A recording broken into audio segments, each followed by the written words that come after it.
선화목자교회 주일 4부 예배에 오신 모든 성도님들을 주님의 이름으로 환영합니다. 이제 곧 예배가 시작됩니다. 옆 사람과의 대화는 삼가주시고 기도로 예배를 준비해 주시기 바랍니다. 핸드폰 전원은 꺼주시거나 진동 모드로 전환해 주셔서 모든 성도들이 다 함께 은혜로운 예배를 드릴 수 있도록 협조해 주시기 바랍니다. 감사합니다. 할렐루야. 오늘도 주님의 집에 나오신 모든 성도님들, 온라인으로 함께하고 계신 모든 성도님들 예수님의 이름으로 축복합니다. 주님께서 우리의 예배를 기뻐 받으시고 우리의 찬양이 주님의 발 앞에 드려질 때 하나님께서 기뻐 받으시는 예배 되었으면 좋겠습니다. 우리 주님 사랑하고 경외하시는 분들 모두 자리에서 일어나셔서 거룩하신 우리 주님 찬양하시겠습니다.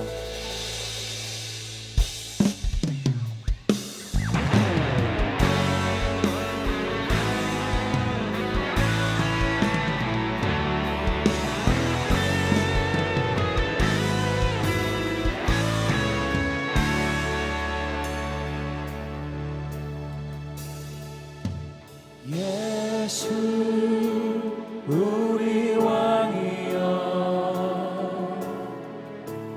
이곳에 오소서 보좌로 주여 임하사 찬양을 받아주소서. 예수 우리 왕이여 예수 이곳에 오소서 보좌로 주여 임하사 찬양을 받아주소서. 주님을 찬양하오니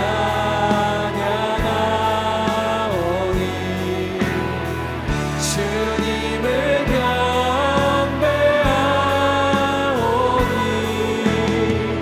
왕이신 예수여 오셔서 좌전하사 다스리소서.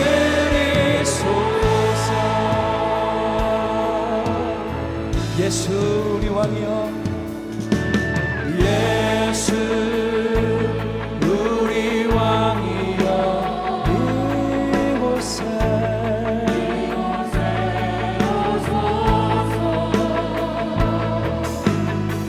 보좌로 주여 임하사 찬양을 받아주소서. 주님을 찬양하오니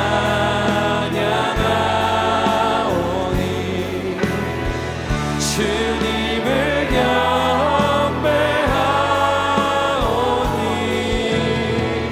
왕이신 예수여 오셔서 좌전하사 다스리소서. 주님을 찬양해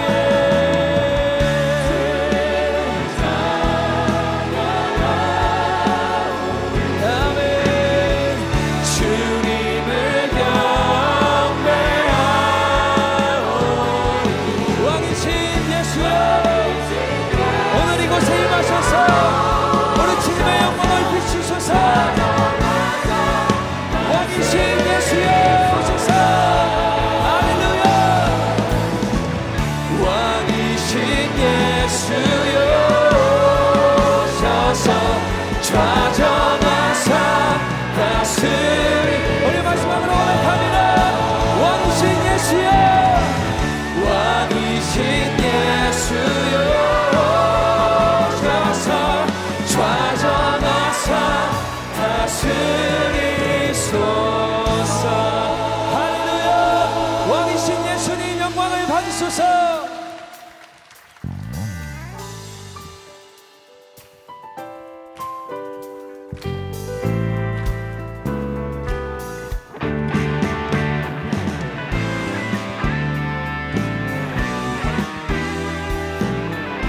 우리 한 목소리로 고백합니다.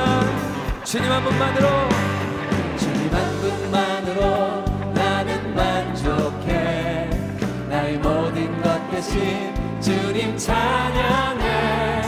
나의 영원한 생명 되신 예수님 목소리 높여 찬양. 한 번 더.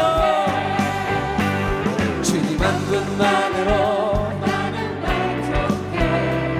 나의 모든 것 대신 주님 찬양해.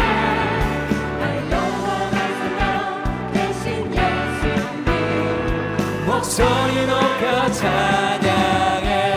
주님의 크신 사랑 찬양해. 나의 힘과 능력이 되신 주 나의 모든 삶 변화되었네. 주의 크신 사랑. 자 우리 한 번 더 고백합니다. 주님 한 분만으로 나는 만족해. 나의 모든 것 대신 주님 찬양해. 나의 영원한 생명 대신 예수님 목소리 높여 찬양. 주님의 크신 사랑.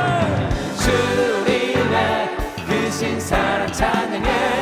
나의 힘과 능력이 되신 주 나의 모든 삶 변화되었네. 주의 우리 장로님들 한번 고백합니다. 주님 한 분만으로 주님 한 분만으로 나는 만족해. 나의 모든 것 대신 주님 찬양해.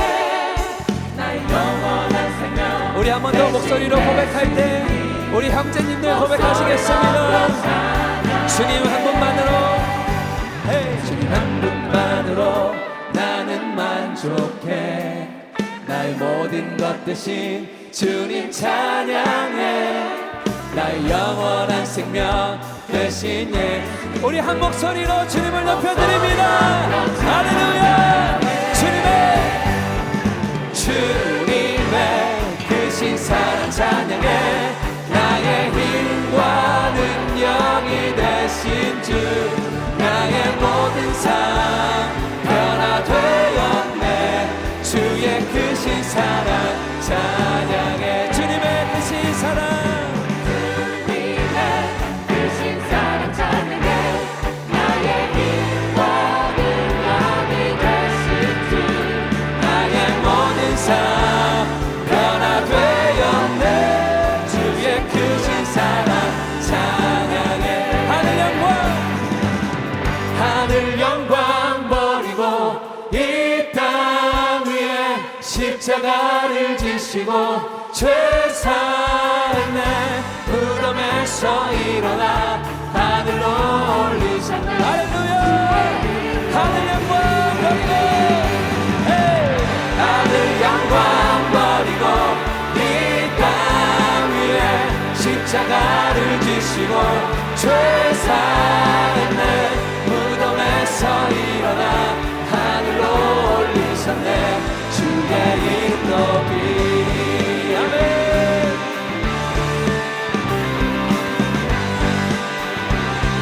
우리 지금 찬양합니다. 주의 이름 높이며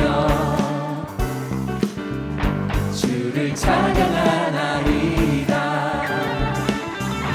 나를 구하러 오신 주를 기뻐하나이다. 한 번 더 주의 이름 높이며 주의 이름 높이며 주님을 기뻐하나이다. 주를 찬양하나이다. 나를 구하러 오신 우리 주님 기뻐합니다. 주를 기뻐하나이다. 하늘 영광 버리고 하늘 영광 버리고 이 땅 위에 십자가를 지시고 죄사했네. 무덤에서 일어나 하늘로 올리셨네. 주의 이름 하늘 영광 버리고 하늘 영광 버리고 이 땅 위에 십자가를 지시고 죄사했네. 무덤에서 일어나 하늘로 올리셨네. 우리 마지막 한 번 더 찬양합니다. 하늘 영광 버리고 하늘 영광 버리고 이 땅 위에 십자가를 지시고 죄 사함의 무덤에서 일어나 하늘로 올리셨네 주의 이름 높이 하늘 영광 버리고 이 땅 위에 십자가를 지시고 죄 사함의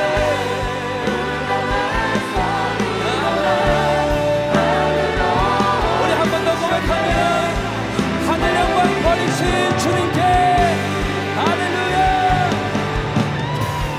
하늘 영광 버리고 이 땅 위에 십자가를 지시고 죄 사함의 무덤에서 일어나 하늘로 올리셨네 주의 이름 높이 할렐루야. 우리 주님께 우리가 할 수 있는 가장 큰 박수와 함성을 올려드립니다.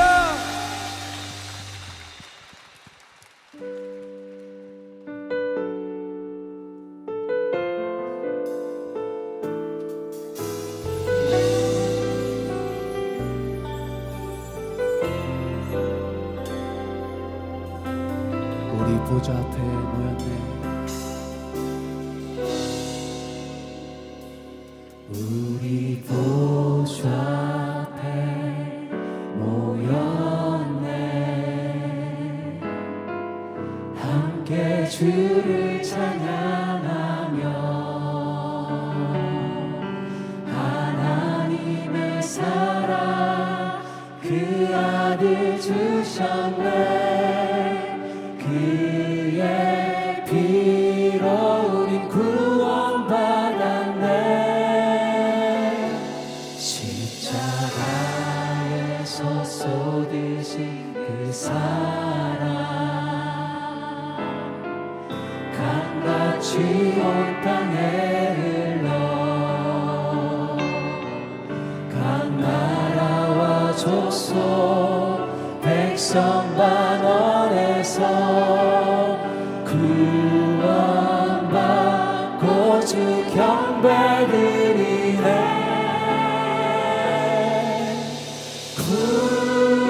구원하심이 보좌에 앉으신 우리 하나님과 어린 양께 있도다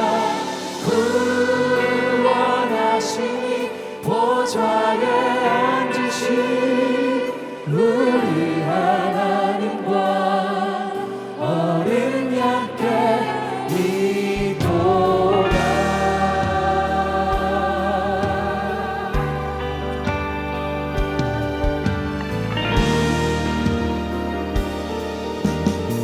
우리 보좌 앞에 모였네 우리 보좌 앞에 모였네 함께 주님을 함께 주를 찬양하며 하나님의 사랑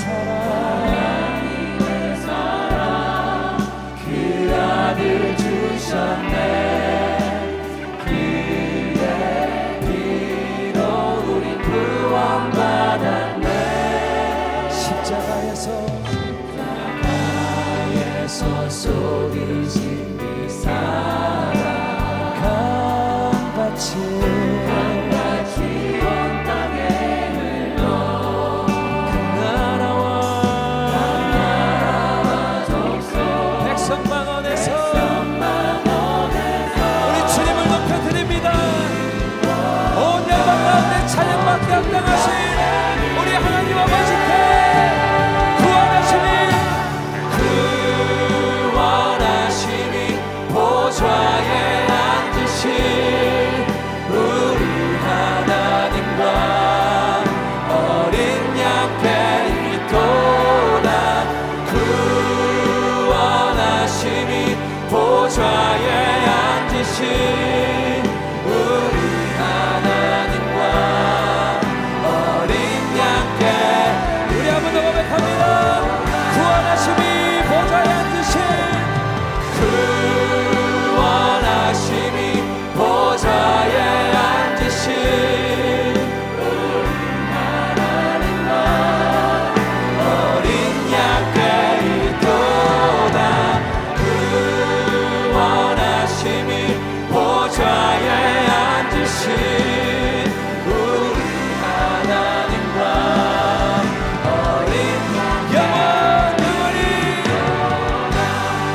영광의 어린 양께 믿고 주 원하심이 보좌에 앉으신 우리 하나님과 어린 양께 있도다 그 원하심이 보좌에 앉으신 우리 하나님 우리 마지막으로 고백할 때 우리의 두 손을 들어서 그 원하심이 보좌에 앉으신 우리 하나님과 어린 양께 있도다 그 원하심이 보좌에 앉으신 우리 하나님과 어린 양께 있도다 찬양 선물 선자 찬양 선물 성자 성령 성삼위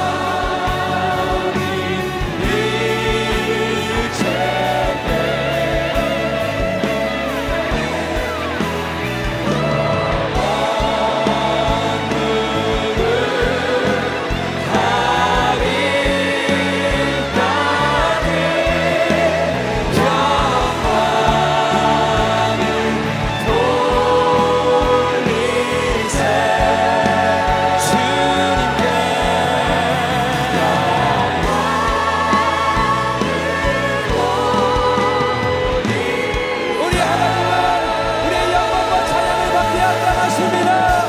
할렐루야. 모두 자리에 앉으시겠습니다.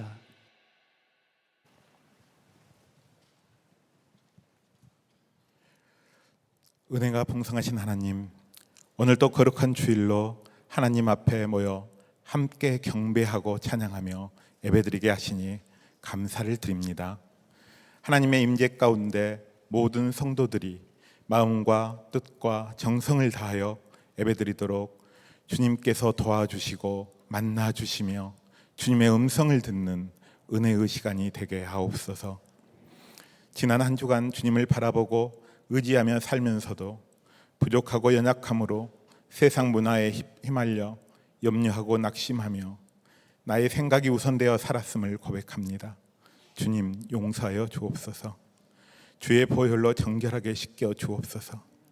우리의 마음과 생각을 지켜주시고 늘 하나님 아버지의 뜻을 따라 행하는 주님과 동행하는 삶으로 하나님께 영광을 올려드리는 삶을 살아가게 하옵소서. 폭염 속에서도 주님을 갈망하며 주님으로 충만하게 되기를 소망하는 주의 백성들의 심령에 성령의 단비를 부어주시사 무엇을 하든지 주님께 하듯 하며 사람에게 하듯 하지 않게 하옵소서. 사랑의 하나님, 최근 증가하는 코로나 확산이 예배와 성도의 삶에 제한을 불러오지 않도록 주님의 보호 인도하심을 간구합니다. 또한 여러 가지 질병과 마음의 아픔을 가지고 있는 이들도 주님 붙들어 주시고 치유와 회복의 은혜를 부어주시고 위로와 평강을 허락하여 주옵소서. 오늘도 주님의 말씀을 대언하시는 유기성 목사님께 성령 충만함으로 영육간에 강건하게 하시며 말씀의 권능이 함께 하시사 전하시는 말씀이 듣는 성도들의 마음에 심겨지며 예수님으로 충만하게 하옵소서. 주님의 말씀에 순종하는 삶 속에서 생수 같은 은혜가 우리 안에 흘러넘쳐 가정과 일터 안에 살아계신 하나님을 증거하며 예수 그리스도의 향기를 바라게 하옵소서. 오늘 또 예배를 위하여 찬양과 봉사와 섬김으로 수고하는 손길들을 축복하여 주시사 기쁨으로 감당할 수 있게 하시고 건강한 삶 속에서 감사가 넘치게 하옵소서. 예배의 모든 순서를 통하여 주님께 영광 올려드리기를 원하오며 예수 그리스도의 이름으로 기도드립니다. 아멘.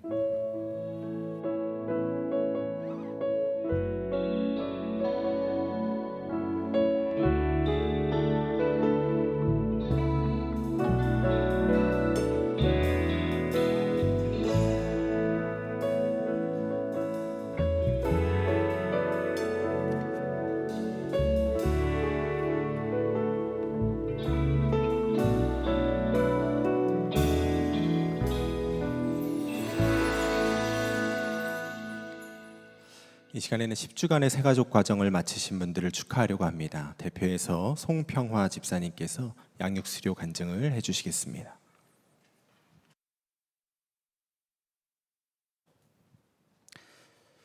네, 어려서부터 교회에 나가는 것을 당연시하던 신앙생활에서 청년 시기, 결혼생활, 사회생활 등을 경험하며 개인의 신앙에 대한 고민들이 깊어지던 중 코로나 사태로 인해 온라인으로 여러 교회에 예배를 참여할 기회가 생기게 되었습니다.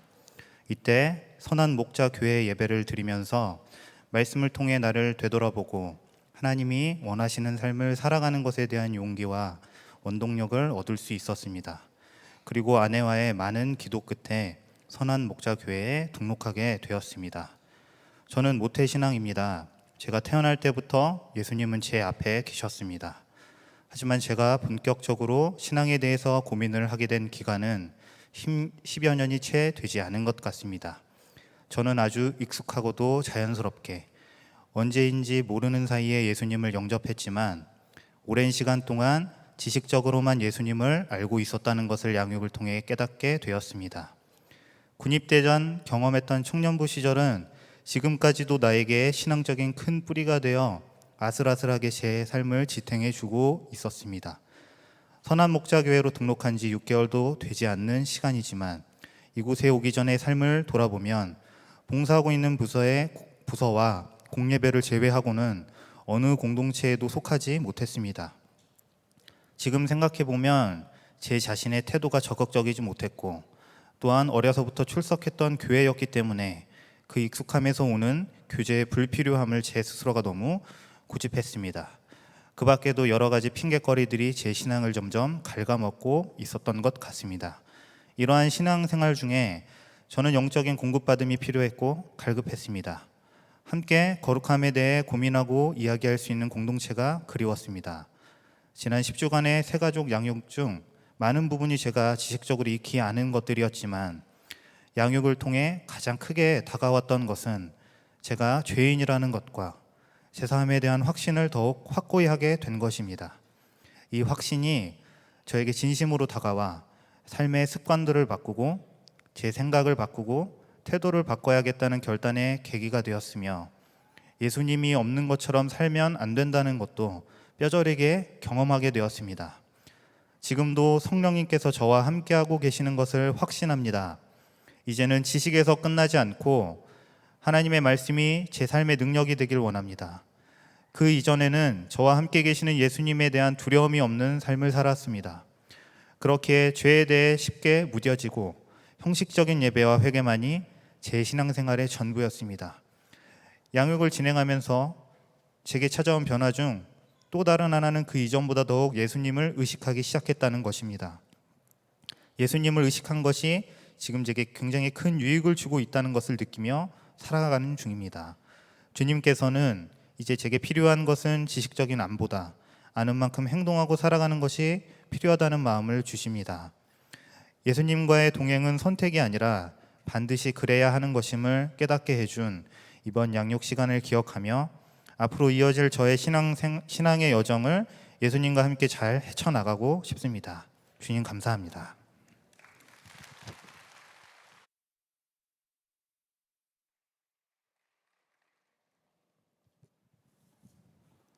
송평화 집사님과 함께 10주간의 새가족 과정을 마치신 분들을 소개합니다. 강선영 성도님, 송희경 권사님, 최민재 성도님, 심연선 성도님, 박윤희 집사님, 이영미 집사님, 이원경 성도님, 김예희 권사님, 배은진 집사님, 민은영 집사님, 서충만 성도님, 박정선 성도님, 주현목 성도님, 박선영 성도님, 표정률 집사님, 신은혜 집사님, 김초희 집사님, 오양자 집사님, 김신권 성도님, 바나바가 십자가 목걸이를 걸어주시고 예수님의 마음으로 축복해 주시기 바랍니다. 우리 모두 축복의 찬양으로 함께 축하하겠습니다.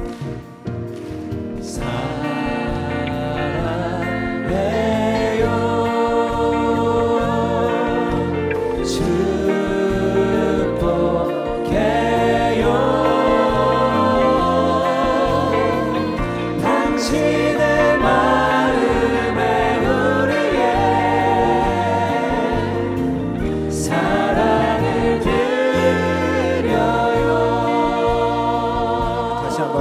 박수로 축복해 주시기 바랍니다.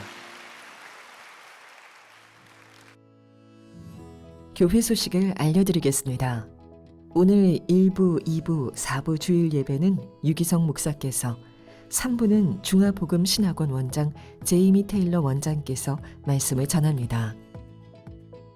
화요 중보기도회 시간 기도 바캉스가 시작됐습니다.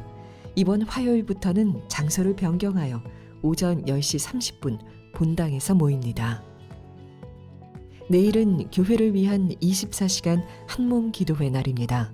마가다락방 중보기도실에서 함께 기도해 주시기 바랍니다. 가을학기 제자훈련 접수가 오늘 시작됩니다. 제자훈련 홈페이지에서 신청해 주시기 바랍니다. 선화목자교회에 처음 오신 새가족 여러분을 환영합니다. 1층 새가족실에 가시면 교회 등록과 교회 생활에 대한 안내를 받으실 수 있습니다.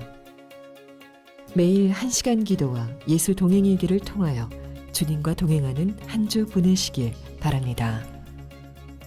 이 시간 다 함께 하나님을 경외하는 마음으로 자리에서 일어서시겠습니다. 오늘 하나님께서 우리에게 주신 말씀은 요한복음 12장 1절부터 9절까지의 말씀입니다. 6월절 엿새 전에 예수께서 베다니에 가셨다. 그곳은 예수께서 죽은 사람 가운데에 살리신 나사로가 사는 곳이다. 거기서 예수를 위하여 잔치를 베풀었는데 마르다는 시중을 들고 있었고 나사로는 식탁에서 예수와 함께 음식을 먹고 있는 사람 가운데 끼어 있었다. 그때 마리아가 매우 값진 순나드 향유 한 근을 가져다가 예수의 발에 붓고 자기 머리털로 그 발을 닦았다. 온 집안에 향유 냄새가 가득 찼다. 예수의 제자 가운데 하나이며 장차 예수를 넘겨줄 가룟 유다가 말하였다. 이 향유를 300데나리온에 팔아서 가난한 사람들에게 주지 않고 왜 이렇게 낭비하는가? 그가 이렇게 말한 것은 가난한 사람을 생각해서가 아니다. 그는 도둑이어서 돈자루를 맡아 가지고 있으면서 거기에 든 것을 훔쳐내곤 하였기 때문이다. 예수께서 말씀하셨다. 그대로 두어라. 그는 나의 장산날에 쓰려고 간직한 것을 쓴 것이다. 가난한 사람들은 언제나 너희와 함께 있지만 나는 언제나 너희와 함께 있는 것이 아니다. 유대 사람들이 예수가 거기에 계신다는 것을 알고 크게 떼를 지어 몰려왔다. 그들은 예수를 보려는 것만이 아니라 그가 죽은 사람들 가운데서 다시 살리신 나사로를 보려는 것이었다. 아멘. 하나님의 말씀입니다. 자리에 앉으시겠습니다. 오늘 예배 중에 여러분의 마음에 정말 주님을 뜨겁게 사랑하는 마음이 아주 강하게 일어나게 되기를 축복합니다. 오늘 우리가 읽은 본문의 말씀은 복음서 중에서 예수님께서 정말 기뻐하시고 또 칭찬하셨던 몇 안 되는 아주 대표적인 기사입니다. 마태복음 26장 13절 오늘 본문과 함께 같은 본문인 마태복음에 보면 복음이 전파되는 곳에는 반드시 이 일도 말하여지리라 이렇게 말씀하셨을 정도로 예수님께서 오늘 이 본문의 사건을 대단히 기뻐하시고 또 칭찬하셨어요. 그런데 문제는 이 본문이 그렇게 기쁘고 칭찬받을 만한 것처럼 느껴지지 않는다는 겁니다. 우리가 이 말씀을 읽을 때 이게 그렇게 좋은 말씀이야?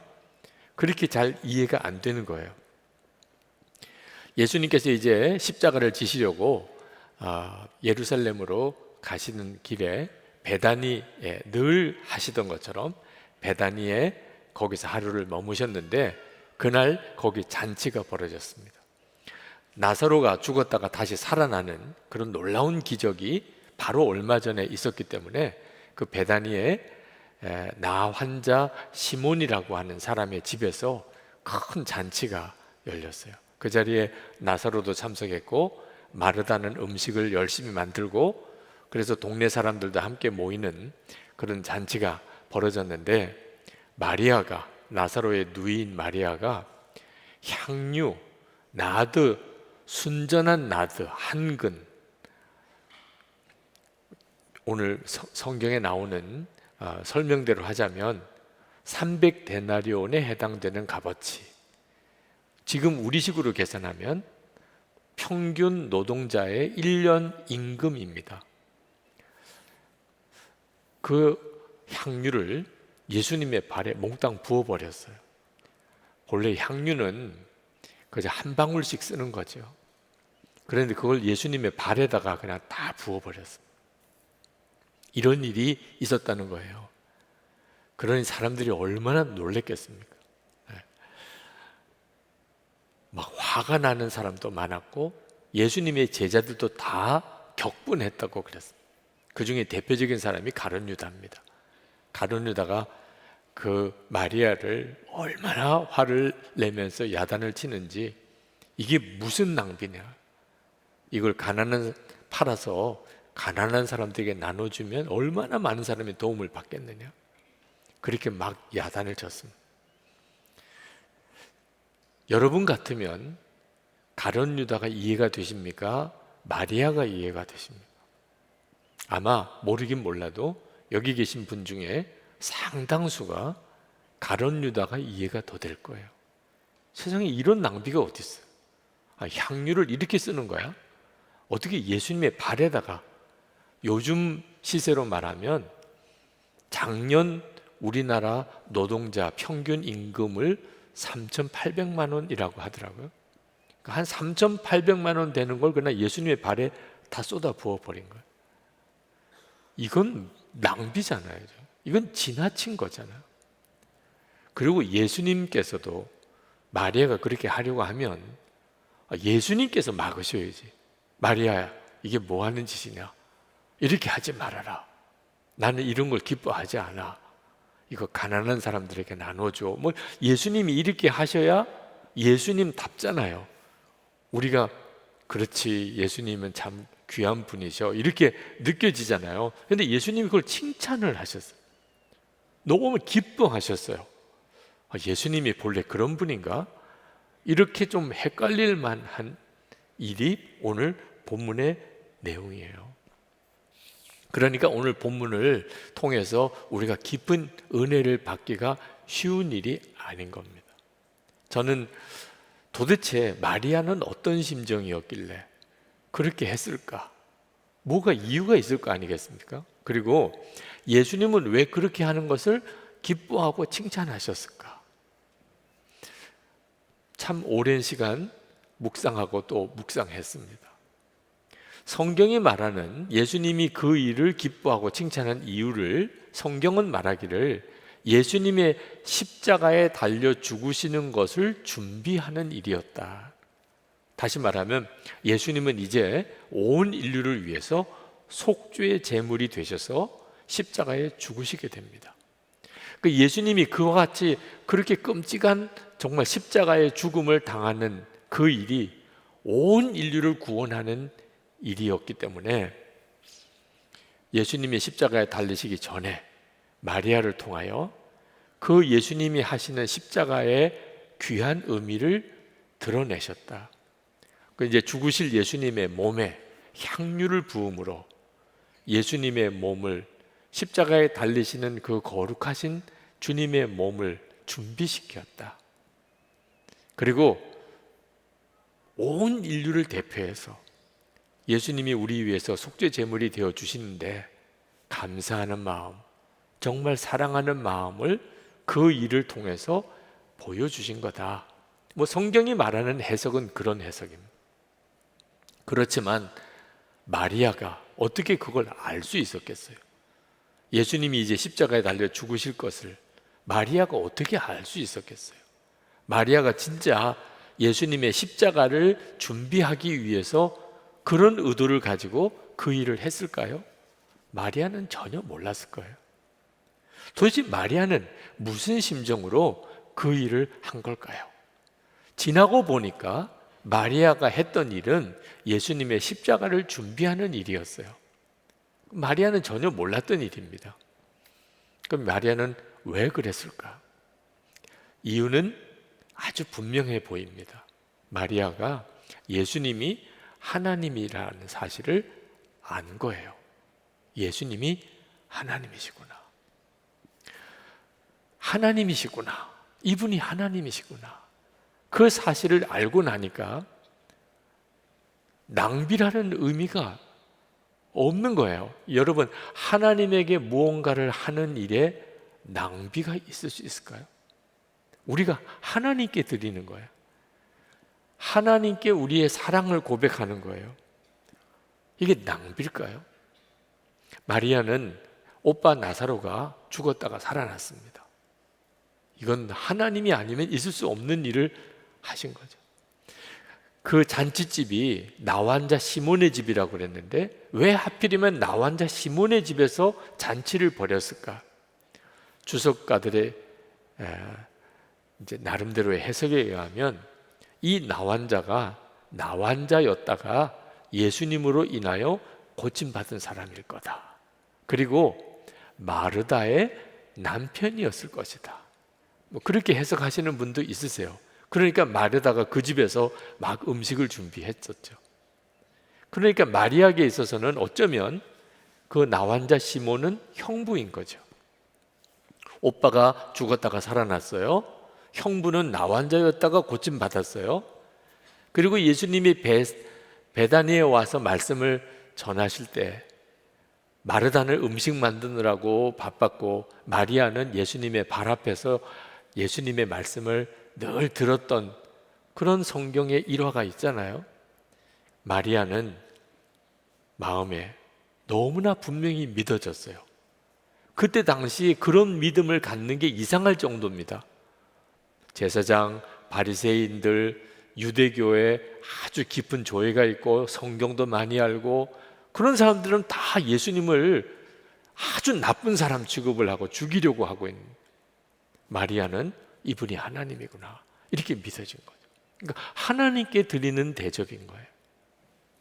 여러분, 자식을 위해서 부모가 죽을 수도 있다고 하잖아요. 자식을 위해서 대신 죽으라고 하면 대신 죽을 수도 있다. 이런 걸 가지고 낭비라고 말할 수 있나요? 부모는 당연히 그런 마음이 드는 거죠. 결혼하는 신랑 신부가 보석을 가지고 서로 예물을 주고 받을 때, 야, 그거 돌덩어리잖아. 그거 팔아가지고 차라리 쌀을 사. 이렇게 말하는 사람이 있으면 진짜 정서가 제로인 사람이죠. 군복무 하다 보면 조국을 위해서 내 한 목숨을 바치겠다, 이런 마음이 드는 경우를 여러 번 경험을 했습니다. 실제로 우리나라가 나라 잃어버렸을 때 또는 6.25 전쟁을 치를 때 나라를 위해서 내 한 목숨을 바치겠다, 그런 애국심이 뜨겁게 일어날 때도 있죠. 그런 걸 낭비라고 하나요? 오히려 감동이 되는 일이잖아요. 하물며 하나님께 내 감사와 사랑의 마음을 담아서 향유를 다 쏟아 부었다. 하나님이라는 사실을 마리아가 정말 믿어졌기 때문에 그렇게 할 수 있었던 거예요. 그 주변에서 화가 났던 사람들은 다 왜 그랬죠? 예수님이 하나님이라는 것에 대하여 믿어지지 않으니까, 확신이 없으니까. 야, 그거 왜 거기다가 다 쏟아 부어? 가난한 사람들에게 나눠주면 얼마나 좋은데, 이렇게 반응하게 되는 거예요. 제가 아주 오래전에 타지키스탄 두산베라는 곳에 가서 집회를 인도한 적이 있습니다. 선교사님이 교회를 개척을 했는데 굉장히 교회가 부흥이 되었어요. 그래서 교회가 가득 차고 넘쳤습니다. 주일마다. 이슬람 신학생들이 그게 너무 꼴보기가 싫어서 테러를 행했어요. 가방에다가 시한폭탄을 장치해서 예배드리러 오는 것처럼 주일에 들어와서 예배당 한복판에, 그리고 예배당 출입구 입구에다가, 그리고 계단 밑에 내려가는 아래 계단에다, 그래서 순차적으로 폭탄이 터진 거예요. 사람들이 예배 드리다가 폭탄 터지니까 입구로 몰려 나가다가 거기서 또 터지고, 계단으로 쏟아져 내려가다가 거기서 터지고 100여 명의 사상자가 났습니다. 예배 드리다가 그런 일이 벌어지니 전도가 되겠어요? 교인들은 마음이 어떻겠어요? 도대체 예수 믿는다는 게 이렇게 어려운 거야? 선교사님도 거의 멘붕 상태가 온 거예요. 그래서 연락이 왔어요. 목사님 좀 오셔서 좀 특별 집회를 좀 하고 싶습니다. 남아있는 성도들, 사랑하는 가족이 죽고 그리고 큰 부상을 당하고 도대체 제정신이 아닌 이 사람들에게 좀 제발 말씀으로도 먹여주시고 또 기도도 해주시고 와달라는 거예요. 지금 폭탄 테러가 일어나는 위험한 곳이지만 안 가겠다고 할 수가 없더라고요. 그래서 가겠습니다. 그러고는 간 거예요. 근데 장로님 한 분이 같이 가셨어요. 같이 가시겠다고 그래서 고맙다고 그래서 같이 갔는데 가서 참 큰 은혜도 있었고 위로의 역사도 있었습니다. 제가 더 은혜를 많이 받고 그리고 돌아왔는데 돌아와서 깜짝 놀랐어요. 그 장로님이 왜 그렇게 따라오셨냐 하면 혹시 무슨 어려운 일이 생기면 저 대신에 죽으려고 따라오신 거예요. 장로님들이 목사님 가시면 안 된다고 그렇게 회의를 했습니다. 거기가 지금 폭탄 테러가 일어나고 있는 곳인데 어떻게 가시려고 그러시나. 근데 도무지 못 말릴 것 같은 분위기니까 이거 어떻게 하냐. 그럴 때 그 장로님 부인 권사님이 집에서 당신이 대신 죽으라. 가서 혹시 목사님에게 무슨 일이 일어나면 당신이 대신 죽으라. 남편은 아내 말을 또 잘 듣잖아요. 장로님이 그러자고 그러고 따라오셨다는 거예요. 그 이야기를 듣고 그렇게 눈물이 나더라. 세상에 내가 뭔데 나를 대신해서 죽으려고 그 장로님이 그렇게 따라오시나. 세상에 어떻게 이렇게까지 하시나. 사실 그런 경우가 지나친 거죠, 그죠? 그런데 우리 주님께 향한 거라면, 아니 교회 목사에게 향하는 거라면 그건 진짜 지나친 일이죠, 그죠? 그렇지만 주님께 하는 거라면 그걸 어떻게 지나치다고 할 수 있겠어요? 예수님은 하나님이십니다. 이 땅에 사람으로 오셨어요. 하나님다운 대접을 예수님이 한 번 제대로 받으신 적이 없습니다. 물론 예수님을 사랑하고 대접하는 이들이 있기는 했지만 하나님께 합당한 대접을 주님 받으신 적이 없어요. 예수님은 그런 대접 받으려고 오시지도 않았고 종처럼 섬기려고 모든 인류를 구원하기 위하여 대속 제물로 오신 거죠. 그런데 이 경우에 바로 이 마리아가 향유 옥합을 붓는 바로 요 순간에 예수님은 하나님으로서의 대우를 받으신 거예요. 하나님께 드리는 마음의 대접을 받으신 거예요. 우리 주님이 그렇게 기쁘셨던 거예요. 그래서 칭찬도 하고 복음이 전해지는 곳에 이 사건도 반드시 전해질 거다. 그래서 성경이 기록이 된 거죠. 향유 옥합 하나 쏟아붓는 게 무슨 하나님께 드리는 대접인가? 물론 그렇습니다. 그렇지만 마리아에게는 그랬어요. 마리아에게 있어서 향유 옥합은 의미가 특별한 겁니다. 그때 당시에 가난한 처녀가 시집을 가려면 결혼 지참금이 있어야 합니다. 그래서 향유를 조금씩 모아요. 그래서 향유가 옥합에 하나 가득 되면 그거 팔아서 결혼 지참금 삼아 시집도 가는 거거든. 그러니 그날 마리아가 예수님께 향유 옥합을 다 쏟아 부었다. 시집 가는 것도 포기했다. 마리아에게 있어서는 자기의 모든 것을 드린 거죠. 그것이 우리 주님 마음에 참 너가 귀한 일을 했다. 그렇게 주님이 받으신 거예요. 하나님이라고 믿어지니까 그렇게 한 거죠. 여러분, 마리아와 가룟 유다의 차이가 뭐죠? 예수님에 대한 믿음이 달랐던 거예요. 마리아는 예수님이 하나님이라고 믿어지니까 향유 옥합도 부을 수 있었고, 가룟 유다는 3년 동안 예수님의 제자로 따라다녔지만 예수님이 하나님이라고 믿어지지 않으니까 도대체 왜 이렇게 낭비하는 거야? 이렇게 되는 거예요. 이거 가난한 사람에게 가난한 사람 도와주면 얼마나 좋아. 말은 그렇게 했지만 실제로 가룟 유다는 그 돈이 아까웠던 거예요. 마음에 탐심이 가득해서 결국은 예수님을 은 30에 팔아버리잖아요. 가룟 유다는 예수님이 하나님이라고 믿어지지 않았던 거예요. 이 차이가 마리아의 그때 행했던 일에 대하여 공감이 되느냐 아니면 이해가 되지 않느냐 하는 차이인 겁니다. 여러분, 지금 이제 우리의 문제인데 우리는 예수님이 하나님이신 것을 다 압니다. 예수님은 우리의 구세주예요. 자, 그런데 마리아의 이 일이 선뜻 공감이 안 돼요. 좀 너무 지나치잖아? 이렇게 생각되시는 분들이 있으실 거예요. 이유가 뭐죠? 분명히 예수님은 하나님이시지만 지금 나와 함께 계신 주님으로는 눈이 안 열려 계신 거예요.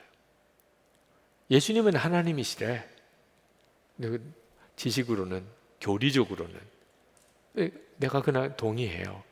그렇지만 그 예수님이 지금 나와 같이 계신 주님으로 그렇게 체험되지는 않아요. 그러니까 마리아가 이렇게 했던 것이 우리에게는 일상적인 경험이 아닌 겁니다. 아주 이상한 일이에요. 유별난 일이에요. 마리아 당시 때는 예수님을 눈으로 보고도 예수님이 하나님인 줄 믿어지지 않으니까 마리아가 했던 일에 대해서 이러쿵저러쿵 말이 많았고, 지금도 예수님이 하나님인 걸 믿기는 믿지만 예수님이 지금 나와 함께 계시는 것이 우리에게는 일상적인 경험이 아니니까 누가 마리아처럼 이렇게 하면 너무 지나치잖아. 왜 저렇게 하는 거지? 우리도 그렇게 느껴지는 거예요. 누가복음 7장에 보면 한 바리새인이 예수님을 초청하여 식사 대접을 했습니다. 그러니까 식사 대접을 하려고 초청을 했으면 손님 대접이라도 제대로 해야 되는 거죠. 그때 당시에 귀한 분을 모시고 식사 대접을 하려면 발 씻을 물도 드리고 종이 발도 씻어드리고 머리에는 감람유도 발라드리고, 그게 이제 손님에 대한 대접인데, 그 바리새인은 식사 대접하러 오라고 해놓고 발 씻을 물도 내놓지 않았습니다. 그러니까 사실 예수님을 거의 그냥 막대하듯이 한 거죠. 그런데 그 동네에서 아주 천하다고 소문난 여인이 그 자리에 불쑥 들어온 거예요. 이 바리새인, 집주인인 바리새인은 기분이 확 나빴죠. 그 여자가 오는가. 그런데 이 여자가 예수님 앞에 눈물을 쏟는 거예요. 그 발 앞에 무릎을 꿇고, 그리고 자기 머리털로 예수님의 발을 씻어요. 발 씻을 물도 주지 않았으니까 예수님의 발은 씻지 않은 상태죠. 눈물로 그 발을 씻어요. 그리고 향유를 부어요. 바리새인이 그걸 보고 속으로 생각합니다.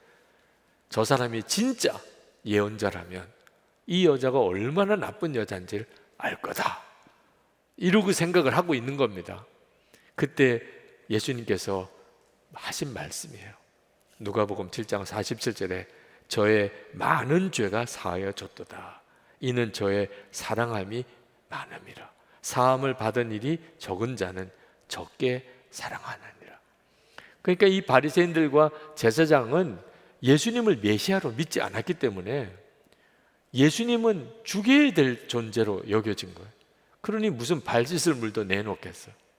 그런데 이 여자는 예수님으로 인하여 속 용서함의 은혜를 받았어요. 그러니 예수님께 자기 눈물로 발을 씻고 향유도 부은 거죠.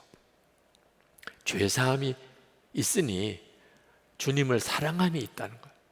여러분, 우리 모두는 예수님으로 인한 속죄의 은혜를 다 믿습니다. 믿으시죠? 그러니까 우리 속에는 예수님에 대한 감사와 사랑이 뜨거워요. 만약에 예수님께서 이 시간에 우리 눈으로 볼 수 있도록 우리 주님이 이곳에 오시면 아마 여기 계신 여러분 모두가 다 그 주님께 마음을 다하여 경배하고 그 예수님을 기뻐하고 여러분이 할 수 있는 모든 표현을 다하여 그 주님께 사랑을 드릴 거예요. 그러실 거죠. 정말 주님을 보았다면, 만났다면 여러분을 지옥에서 건지신 분이에요. 여러분의 모든 죄를 기억도 하지 않도록 보혈로 씻어주신 분이에요. 하나님의 자녀가 되게 하신 분이에요. 그 예수님을 여러분이 만나면 어떻게 사랑 안 할 수가 있어요? 오늘 여러분이 이렇게 예배에 오신 거, 이렇게 영상으로라도 예배에 들어오신 것은 바로 그 사랑 때문입니다. 은혜를 받았고, 그래서 오늘 이렇게 예배를 드리는 거잖아요.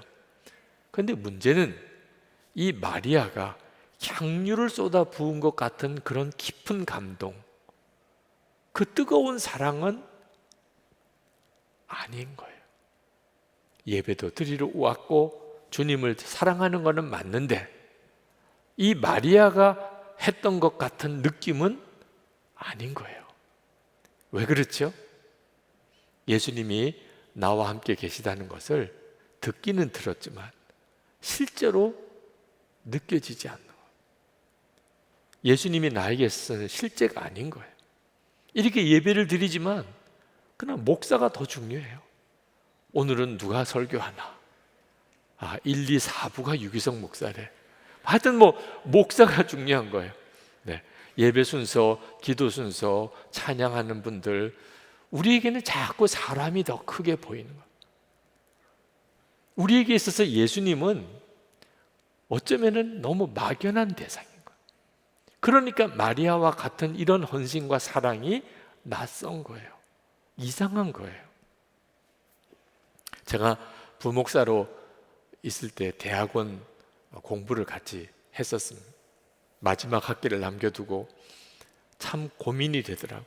네, 교구 목회를 하고 있는데 대학원 공부도 하고 논문도 써야 되니까 교우들 신방하는 일이 아무래도 시간이 부족해요. 고민이 되더라고요. 하나님, 둘 다 잘할 수 있게 해주십시오. 그렇게 기도하는데 분뜩 생각이 떠오르기를, 그 대학원 석사 학위 포기하면 되잖아. 그런 생각이 탁 드는 거예요. 꼭 주님이 저에게 너 나에게 대학원 석사 학위를 바칠 수 있겠냐, 이렇게 물으시는 것 같은 느낌이었어요. 그때 제 마음속에 내가 하나님께 드린 게 없구나. 그 마음은 그때 제 마음을 참 아프게 했습니다. 저는 어릴 때부터 예배를 드렸어요. 수도 없이 드렸어요. 계산이 안 될 정도로. 목사의 아들로 목사가 교회가 집이 교회에 있으니 예배는 엄청 드렸죠. 그런데 시편 18편 1절에 다윗이 나의 힘이 되신 여호와여, 내가 주를 사랑하나이다, 이런 마음의 예배를 드려본 적이 없어요. 어릴 때 예배의 기준은요, 떠들지 마요. 안 떠드는 게 예배 잘 드리는 거예요. 주님을 사랑합니다, 이런 걸 가르쳐 주는 데가 없었어요. 목사가 되고 난 다음에 예배는 저에게 굉장히 중요한 일이었어요. 오늘 얼마나 많은 교인이 모였나, 누구는 예배에 오셨나, 누구는 또 안 오셨네, 오늘 안내는 제대로 쓰시나, 찬양은 제대로 드리나, 기도는 제대로 준비되셨나. 예배는요, 목사에게 중요한 일인 거예요. 거룩한 의무이기는 합니다, 예배는. 그러나 예배가 기쁨이고 정말 뜨거운 사랑이 아니었어요. 저는 목사가 되어서 제가 목사 되어 드렸다고 생각했어요. 하나님께 아유 그래 내가 목사 되어 드리지 뭐. 참 무서운 생각이고 교만이죠. 그러니까 그 다음부터는 내내 하나님께 요구하는 거예요. 내가 목사까지 되어 드렸으니 하나님 제게 부흥을 주세요. 제가 목회에도 성공하게 해주세요. 항상 하나님 도와주세요. 뭐 주세요. 그 순간에 딱 마음에 내가 하나님께 뭐 드린 게 있나, 그 생각이 들더라고요. 그때 눈물이 확 쏟아지더라고요. 하나님께 달라고만 했지 하나님께 제대로 드린 게 없구나. 그게 너무 마음이 애통해요. 왜 그랬냐 하면 예수님은 저에게 실제이신 분이 아니셨기 때문에.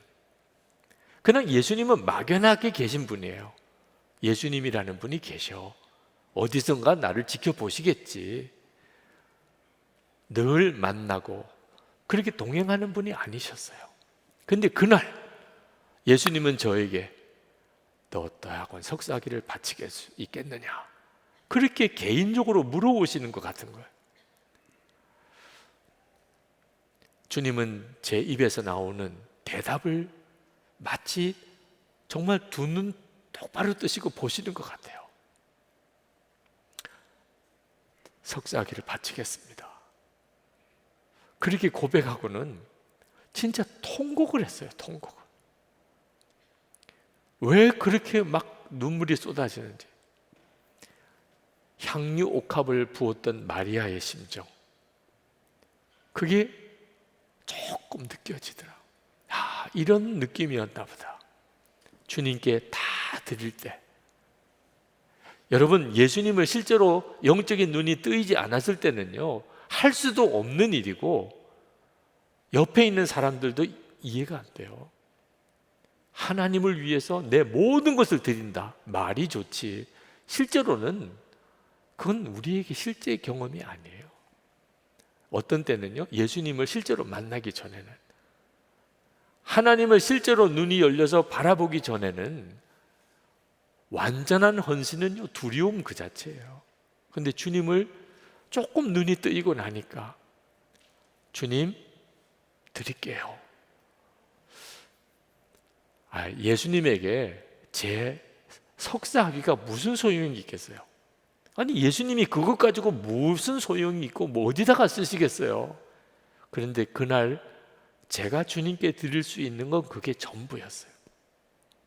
제가 주님께 드릴 수 있는 것. 그 이후에 주님을 위해서 살면서 내 고집, 내 생각, 내 계획을 꺾는 일이 쉬워졌어요. 그건 참 신기한 일이죠.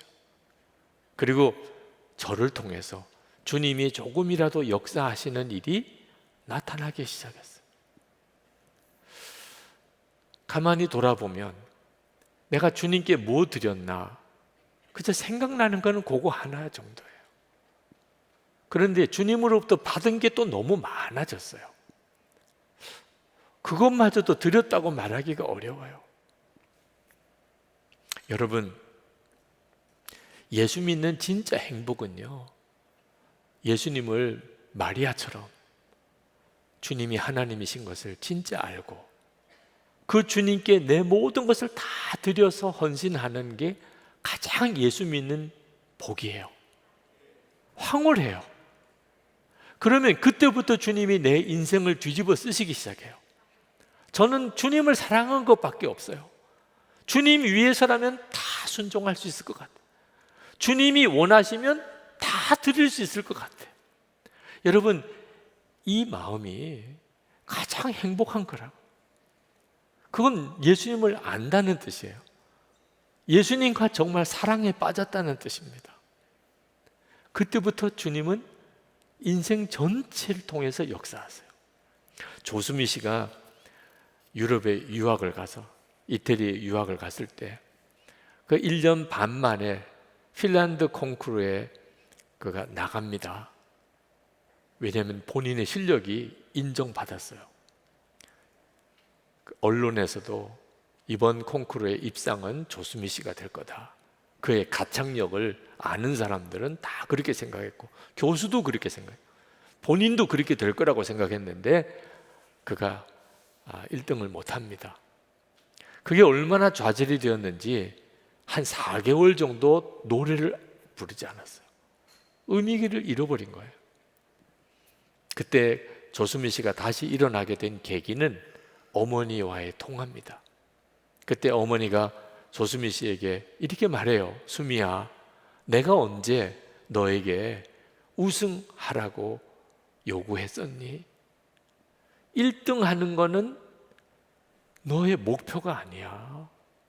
너는 노래를 사랑하기만 하면 돼. 노래는 아름다운 거잖아. 그 엄마의 그 말이 조수미에게 딱 마음에 와닿았어요. 엄마, 그렇게 할게요. 이제부터는 1등 하려고 노래 안 할게요. 정말 저는 노래하는 걸 사랑할게요. 정말 노래를 즐겁게 여길게요. 그리고는 정말 마음을 완전히 바꾸고 노래를 사랑하고 노래 부르는 것을 사랑하고 기뻐하고 즐거워했어요. 지금의 조수미 씨가 된 거예요. 그 이야기가 생각나는 이유는 우리에게 있어서 예수님이 바로 그와 같은 존재세요. 예수님, 그분 사랑하는 것으로 충분한 거예요. 성공을 하게 해주세요. 이것 응답하고 이루어 주세요. 하나님 제게 이것 허락해 주세요. 아직도 예수님을 잘 모르는 단계인 거예요. 그게 이루어졌다고 좋아하고 그게 이루어지지 않았다고 속상해하고 아직도 예수님 그분을 잘 모르시는 거예요. 예수님에게 향유 옥합을 부었던 마리아의 그 심정을 아직도 조금도 이해를 못하는 거예요. 주님을 아는 눈이 뜨이고 나면 주님 이렇게 하는 거 저렇게 하는 거 상관없어요. 저는 주님만 좋아요. 그게 일제시대 때 6.25 전쟁 이후에 말할 수 없이 우리가 어려울 때 우리의 믿음의 선배들이 예수님을 믿었던 방식이에요. 예수님 한 분이면 충분해요. 저는 주님이면 좋아요. 그리고 지금 이렇게 한국 교회에 부흥이 온 거예요. 우리에게 지금 필요한 것이 바로 그것이에요. 우리에게 뭐가 필요하죠? 우리는 예수님이 하나님이신 것을 압니다.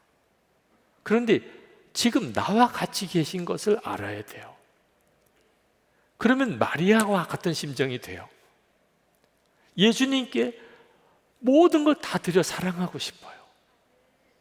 그리고도 조금 더 아깝지도 않아요. 사방의 사람들이 말이 들리죠. 어떻게 저렇게 살아? 예수를 믿어도 어떻게 저렇게 믿어? 상관없어요. 너무 기뻐요. 그리고 주님이 나를 통해서 내 주변 사람들을 다 바꾸세요. 한 번은 선교단체 여름 수련회 말씀을 전하러 가서 그리고 마지막에 주님을 위해서 살기로 결단하는 시간에 많은 청년 대학생들이 결단을 했습니다. 그러나 모두는 아니었어요. 그게 안 되는 친구들이 있어요. 주님을 위해서 살겠다. 주님을 위해서 헌신하겠다. 이 결단을 못하는 거예요. 어느 한 자매가 울면서 하나님이 외무고시를 보지 말라고 그러면 어떻게 하나요? 그렇게 물어오더라고요. 그래서 하나님이 그렇게 하라고 하시더냐 그랬더니 그건 아니래요. 혹시 하나님을 위해서 내가 살겠다고 하면 너 외무고시 보지 마 이러면 어떻게 하냐, 이게 걱정이 되어서 하나님을 위해서 살겠다고 결단을 못 하겠다. 그때 제가 그 자매의 문제가 뭔지를 알았어요. 하나님이 자기를 얼마나 사랑하는지를 아직도 모르는 거예요. 하나님이 나를 얼마나 사랑하는지를, 예수님이 지금 자기와 함께 계신 것을 진짜 모르는 거예요. 그러니까 그런 쓸데없는 고민들 하는 거예요. 그래서 그 자매를 위해서 기도했어요. 하나님이 얼마나 사랑하는지를 알게 해주세요. 그냥 그 기도만 했어요. 주님이 이미 마음에 와 계신 것을 분명하게 믿어지게 해주세요. 몇 번을 그 기도를 했어요. 그리고는 통곡을 하는 것 같아요. 마음에 하나님이 나를 얼마나 사랑하는지를 성령께서 깨닫게 하시기 시작하니까, 그러니까 이렇게 해야 돼요, 저렇게 해야 돼요, 아무 질문이 없어졌어요. 그것으로는 충분해요. 하나님이 나를 독생자를 주시기까지 사랑하시고 예수님의 십자가에 죽으시기까지 사랑하시고 성령님은 내 안에 오시기까지 사랑하시고, 그러면 나는 주님만을 위해서 살고 싶어요. 그걸로 끝. 그 다음엔 주님이 내 인생을 바꾸시고 가정을 바꾸시고 일터를 바꾸시고, 그게 마리아의 고백이에요. 우리 주님이 그래서 그렇게 기뻐했던 거고, 그리고 그렇게 칭찬하셨던 거예요. 자, 오늘 이 시간 여러분 마음에 나도 마리아 같이 예수님께 향유 옥합에 다 쏟아부어도 조금도 마음에 아까운 느낌 없는 그 사랑으로 주님 사랑하고 오직 주님만을 위해서 그렇게 살고 싶은 간절함으로 그렇게 예수님을 믿고 따르고 싶습니다. 정말 주님을 항상 바라보고 주님과 동행하는 그런 신앙생활을 하고 싶습니다. 여러분의 마음에 오늘 말씀을 그렇게 붙들고 싶으신 분은 일어나세요. 일어나서 기도합시다. 여러분이 정말 그렇게 신앙생활 해야 신앙생활이 쉬워요. 그리고 신앙의 역사가 일어나요. 여러분 스스로도 주님의 은혜를 누리고 가족도 주변 사람들도 예수 믿는 게 진짜 놀랍구나 그렇게 되는 거예요. 그게 여러분의 마음의 소원에서부터 일어나는 겁니다. 주님 오늘 여기까지 오게 하셨잖아요. 여러분을 제가 주님을 더 바라봅니다. 진짜 눈이 뜨이기 원합니다. 향유 옥합 부었던 마리아의 그 심정으로 제가 예수님 믿고 싶습니다. 여러분의 입으로 분명하게 구하시기 바랍니다. 통성으로 기도하겠습니다. 은혜와 사랑이 충만하신 아버지, 놀라우신 하나님의 은혜와 하나님의 역사를 감사합니다. 하나님의 크신 은혜, 주님 함께하신 하나님 감사, 역사하신 주님 감사, 크신 하나님의 은혜 감사, 역사하신 주님 감사, 놀라우신 하나님 은혜, 하나님의 역사하심을 인하여 주님을 찬양하며 오늘도 하나님 앞에 나와서 사모하며 갈망하는 사랑하는 성도들 위해 하나님의 은혜를, 하나님의 말씀과 하나님의 역사를 놀랍게 부어주시기 원합니다. 나의 주신 하나님, 나의 도우신 주님, 금일과 은혜로 도하신 아버지 들어주시고 역사해 주소서. 사모하며 발급한 마음과 심령 주님 받아주시고 하나님 역사해 주소서. 오늘도 하나님의 사랑 주님 사모하며 풀어주소서, 열어주소서. 주님의 놀라우신 은혜를 채워주소서. 은혜와 사랑이 많으신 아버지 하나님, 정말 주님을 바라보는 눈을 뜨게 되기 원합니다. 얼마나 하나님이 저를 사랑하시는지, 얼마나 하나님이 저를 사랑하시는지 오늘 사모하며 마리아와 같은 그 심정으로 주님을 믿고 살기를 갈망하는 모든 성도들 위해 은혜의 역사를 더해 주소서. 눈을 열어 주소서. 심령에 막힌 것을 다 무너뜨려 주시고 하나님의 성령의 강력한 역사로 그렇게 주님을 따라 살게 하여 주옵소서. 주님이 함께 계심이 분명히 믿어지고 그 주님이 사랑하시는 것이 분명히 느껴지고 주님과 동행하는 것이 매 순간순간의 경험이 되게 하여 주옵소서. 주님을 오직 사랑하며 하나님 그 은혜와 사랑으로 모든 가족들과 주위의 이들을 하나님 섬기며 은혜의 통로로 사랑과 기쁨의 통로로 그렇게 살게 하여 주시옵소서. 하나님 오늘도 하나님께 감사 예물을 온전한 11조를 약속한 우리 헌금을 봉헌해 드립니다.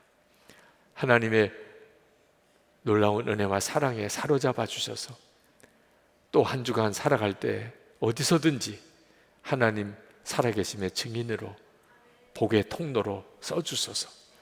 가정의 구원을, 육신의 병든 것을 고쳐주시고 하나님 기업의 복을 주셔서 하나님의 일할 힘이 있게 하옵소서.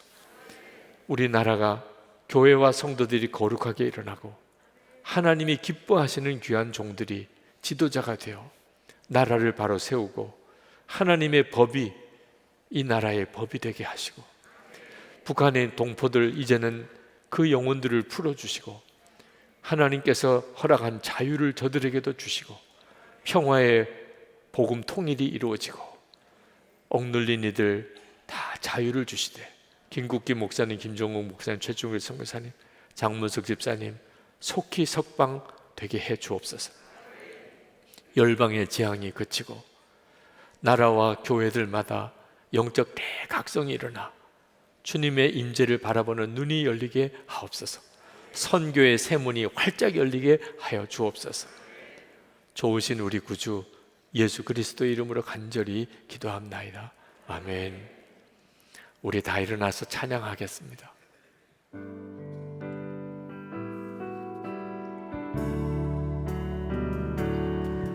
오직 주의 사랑에 매여 내 영 기뻐 노래합니다. 이 소망의 언덕 기쁨의 땅에서 주께 사랑 드립니다. 오직 주의 임재 안에 갇혀 내 영 기뻐 찬양합니다.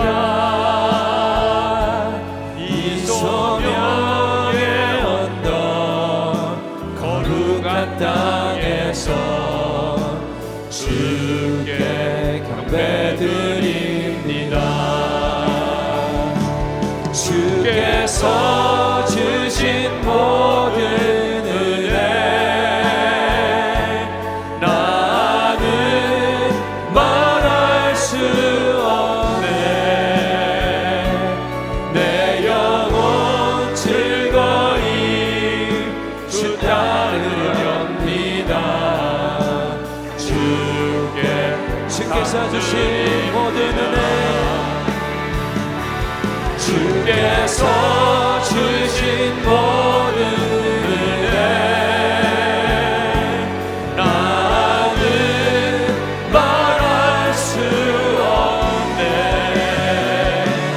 내 영혼 즐거이 주 따르렵니다. 주께 상드립니다. 우리 주의 크고 놀라우신 은혜와 아버지 하나님의 말할 수 없는 사랑하심과 성령의 교통하심이 하나님께 예배하는 모든 성도들 위해 충만하시기를 축원하옵나이다. 아멘.